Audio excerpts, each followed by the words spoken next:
I think Ramadan really forces me to like stop and like kind of like hit the pause button on my life and just like reflect on what really, really matters.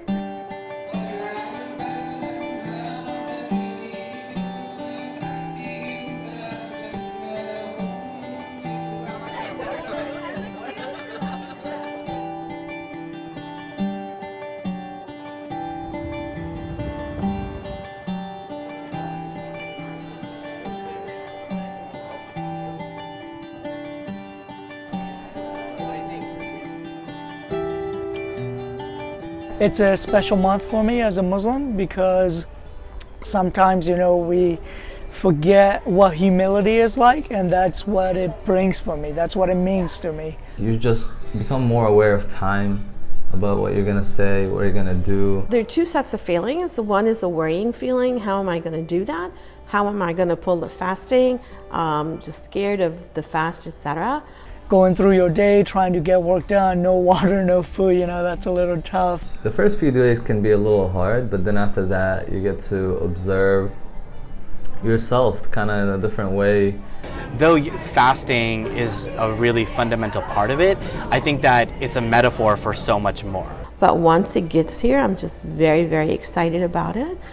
Excited about the blessings that it brings, excited about the closeness that it brings people together, both family as well as friends and community. You see people from different mosques and even just different religions. I really feel like it's a time where we open up ourselves and our faith to interact with people from all different backgrounds.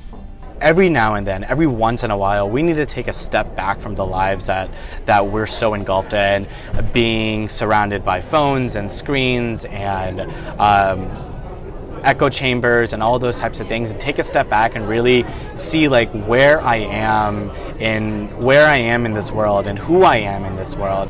So in those times where my bond with my faith is stronger, and I get to take time to think of things that are going around me and happening around everything. Really like a spiritual check-in for me. Allows you to be a little more conscious, like physically and mentally. It's a spiritual month to connect with God and to reflect and to empathize with those who are less fortunate. But for me, it goes beyond that. It's the constant in my life. It is the friend that has visited me since I was a kid. It is the nostalgia I have of being around family. It is the warmth that I have of my father hugging me. My heart is like softer. A lot of times Muslims talk about Ramadan in terms of like the month that softens hearts and brings us closer. My favorite part about Ramadan is taking the opportunity to remove distractions, to focus on spiritual upliftment, to really tap into my goals and my spirituality, becoming a better person. It's just a time to enjoy solitude with myself, with the divine, being able to just really go into myself and reflect. I feel like it's just a month long of self-care. Being real with myself and kind of being able to think like, what am I on this earth for? What do I want to do? Where am I at? And kind of like where I want to go. It's a very emotional, special, and spiritual time for me, and I look forward to it every year. And when it leaves, I cry because it's like I'm bidding farewell to a family member.